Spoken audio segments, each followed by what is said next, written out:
Welcome to another in the series, The Sip and the Chat.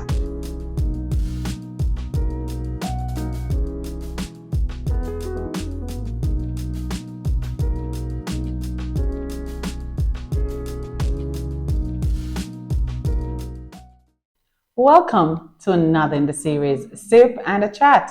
I'm your host, Leleith Tomlinson. Well, we're still in the month of May, and I hope that all of our mothers had a beautiful time last Sunday. And as we continue in this month of May, we want to continue to celebrate our young achievers, our students who continue in the midst of all that is happening to remind us that there is still hope in Jamaica. We also here on Sip and Chat want to pause to also acknowledge the brutality that was expressed towards the 9-year-old little baby over there in the parish. And we stand with the family, and we really want to let them know that we're extending our love to them. So our hearts go out to that family this afternoon. Young child that was brutally raped and then chopped and put in the barrel. We really want the family to know that here at Sip and Chat, we really feel your pain. And from one note to another note, we want to celebrate our young achievers, those that are doing exceptionally well. And I have on set with me today, Mr. Davian Phillips. I hope I got the name correct. Almost there, Davian Phillips. Davian Phillips.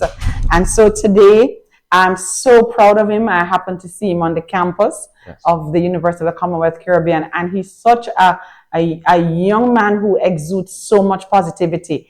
And I find him especially engaging because in a Jamaica where so many people, say that, boy, the men are gone and the young people are this, he remains so positive and so optimistic. So welcome to the set, Davian. I'm so happy to have you here today. It's wonderful to be here. Thank you for having me. So just talk to us a little bit about who is Davian Phillips. Davian Phillips, firstly, Davian is a man of God. Right. Secondly, really important. Yes. First, in all things that I do, God.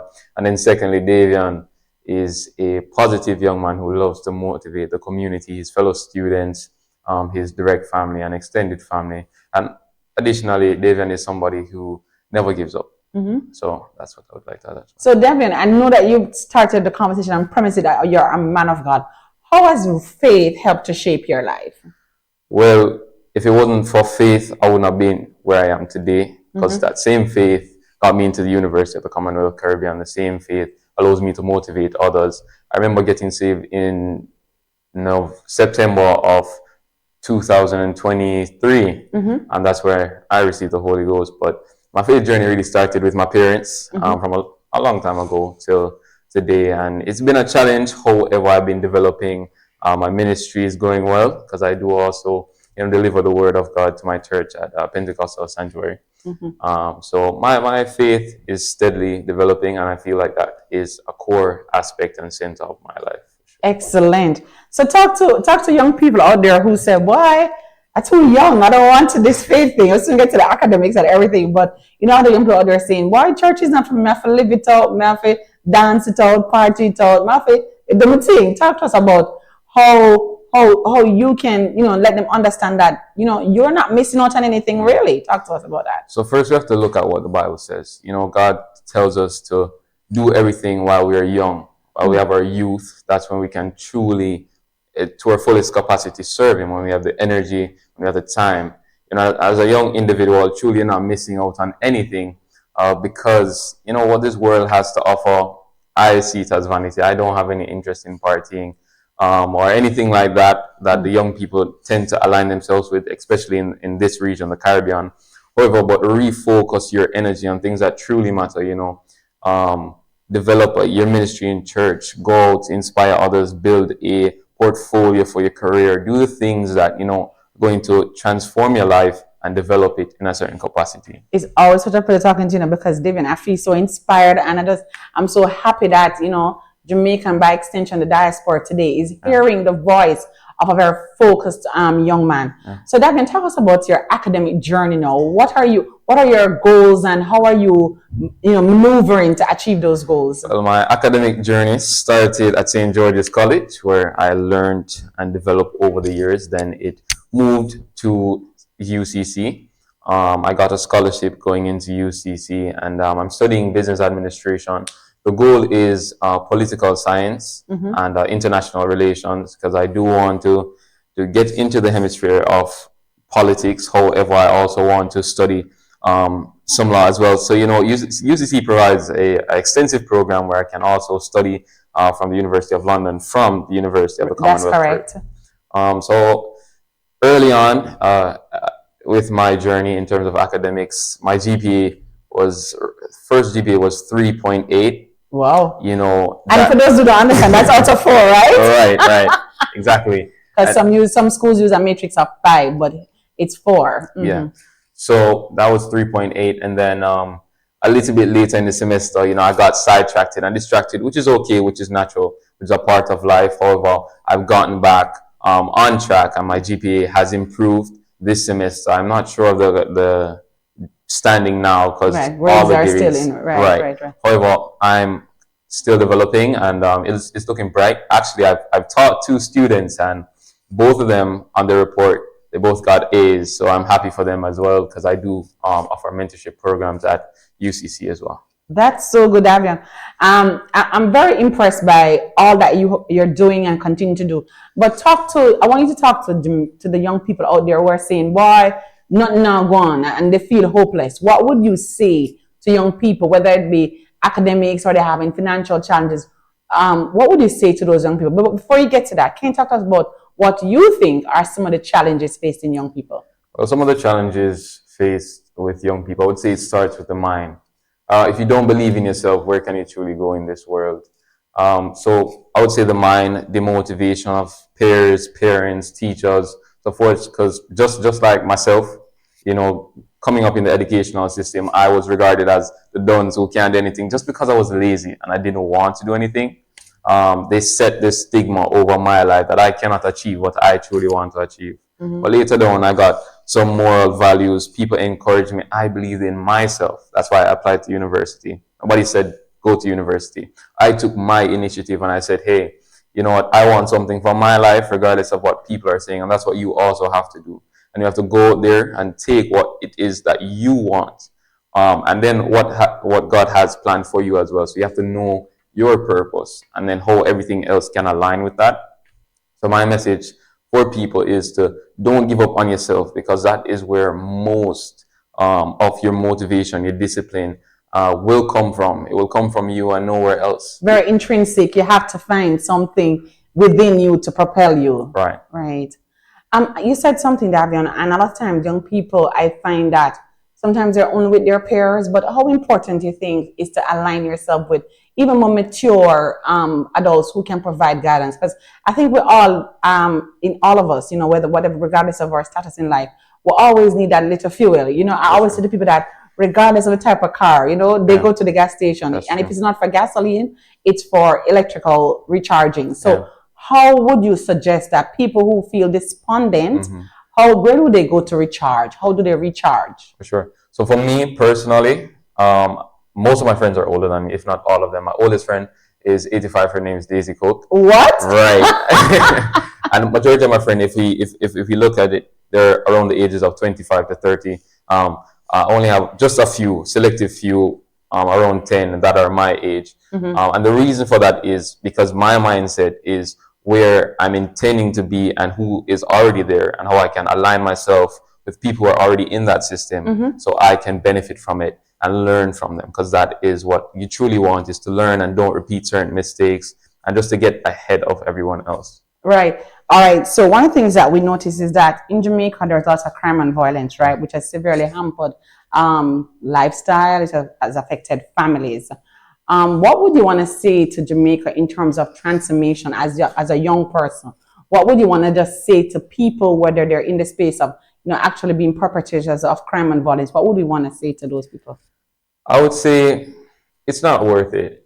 Violence doesn't solve anything. And I know that firsthand because I also had anger issues. I went to therapy, I went to church, and through deeper reflection, I realized that it will not solve anything. It's more important to collaborate and communicate and to solve things collectively rather than act out a selfish emotion, So I rather for our Jamaicans to just talk it out rather than act it out. Right. I like that phrase. Talk it out and act it out. And especially don't fight it out or kill it out, right? Because a lot of we have lost a lot of young people, a lot of talent, a lot of, fatherless homes, because not because they don't want to be there, but they can't be there because they're no longer.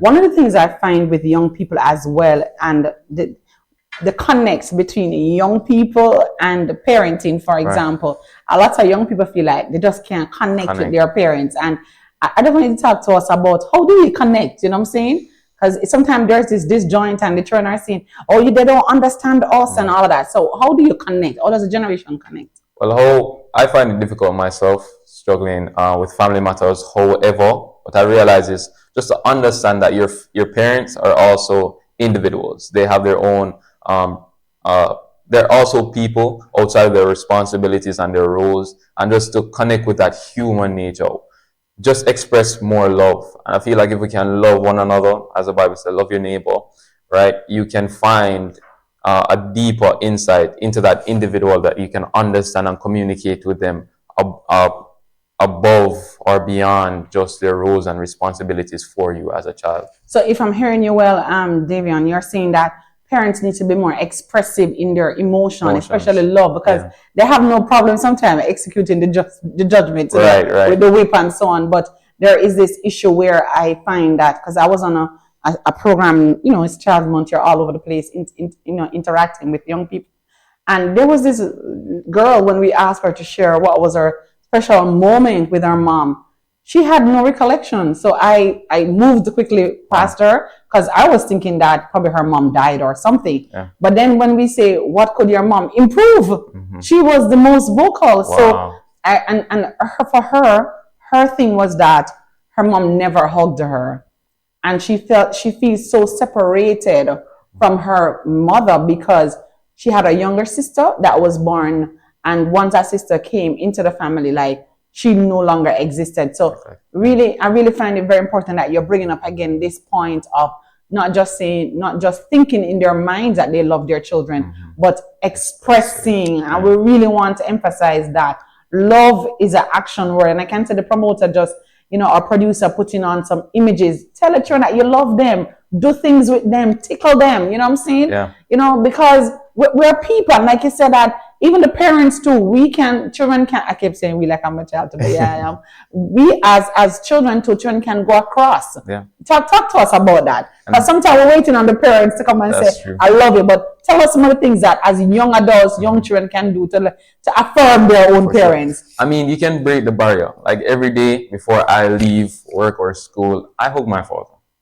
And then I tell him goodbye, or I greet him every chance I get when I come in or when I'm leaving. And I hug him. And I also try to do it with my mom, but a little bit more with my dad.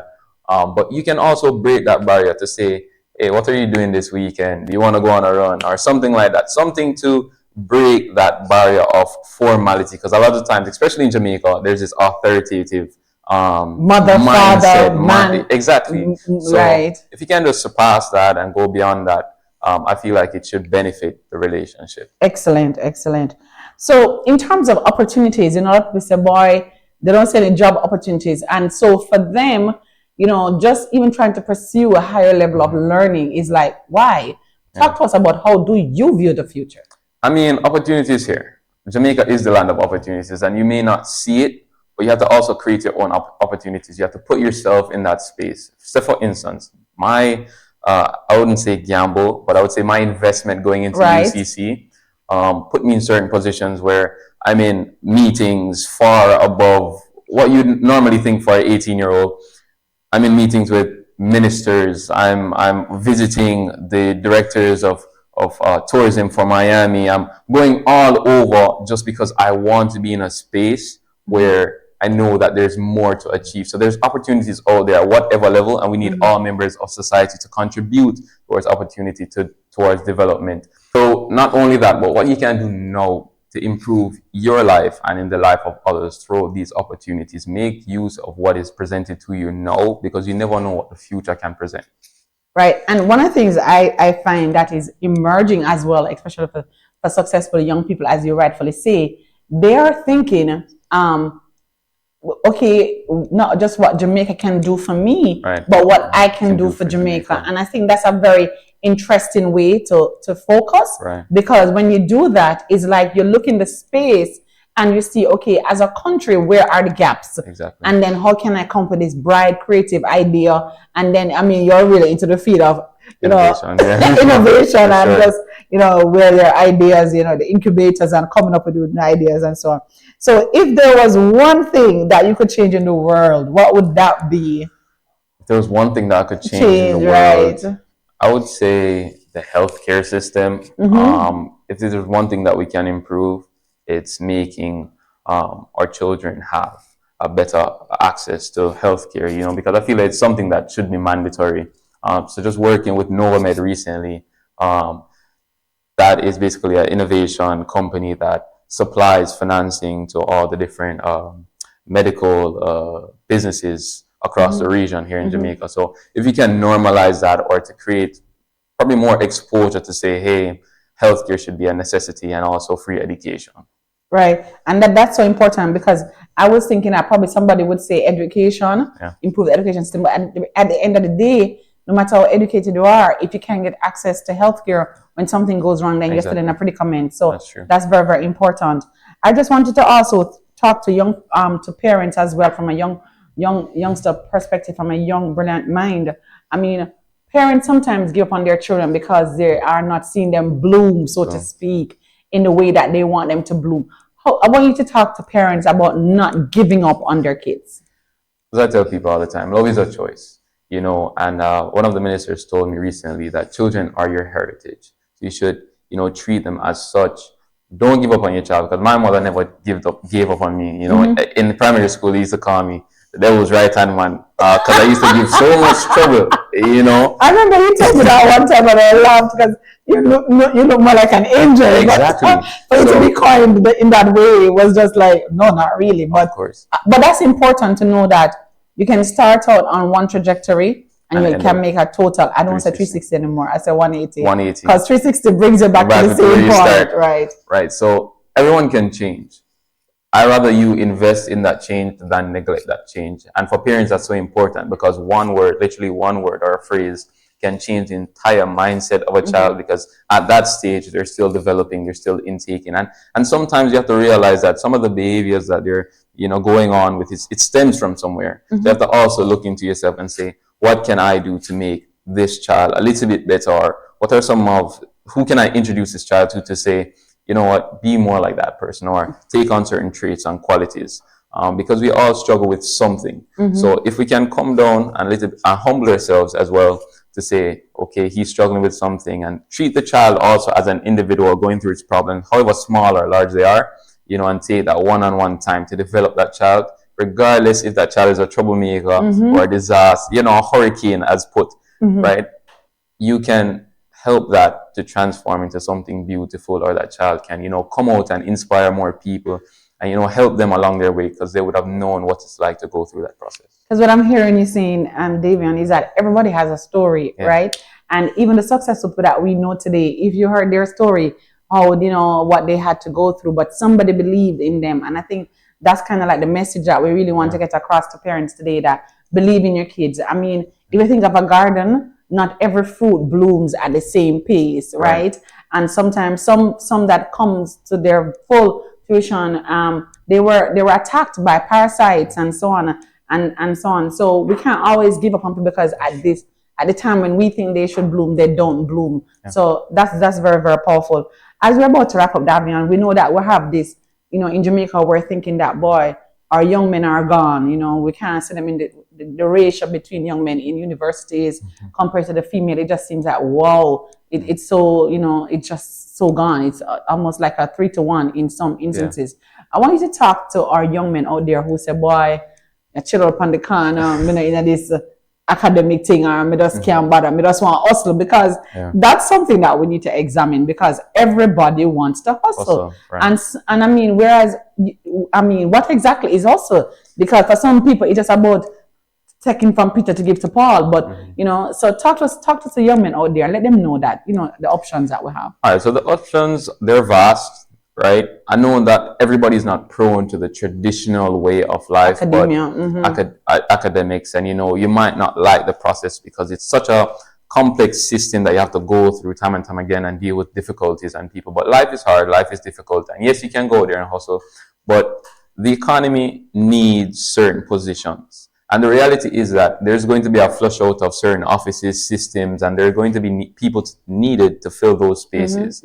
And, the country is relying on you and I to sustain these places and also develop them and innovate and bring on new ideas to transform them.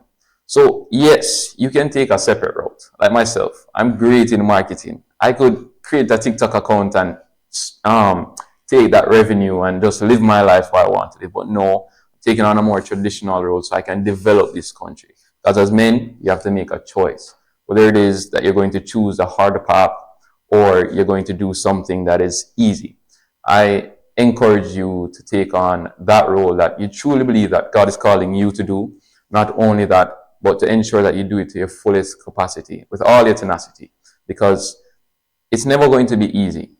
But with vigor and with strength and with determination, you can achieve it, no matter what position you are at, because you have to start from somewhere. And it's better that you start than you sit down on that corner and not doing anything with your life. Right.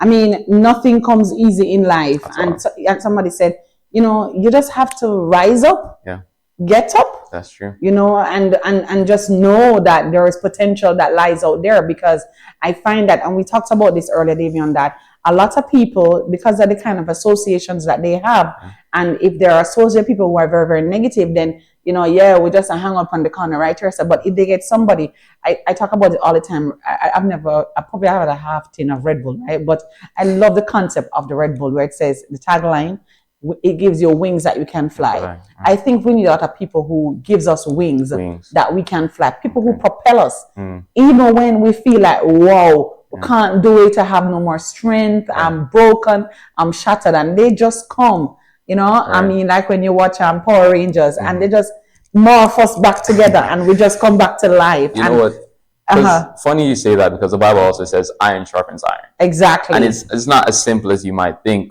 but it's saying that a little bit of hard nature versus hard nature, you sharpen one another. That process is gritty. And you might not like what that friend is saying, but it's to develop you and to sharpen you so you're prepared for whatever life brings. And then lastly, I know that Jamaicans love to create excuses, but one thing that always stuck with me, Mr. Walter said it from St. George's College in first form all the way up. He says, excuses are monuments of nothing. They build bridges to nowhere. Those who use these tools of incompetence are masters of nothing themselves.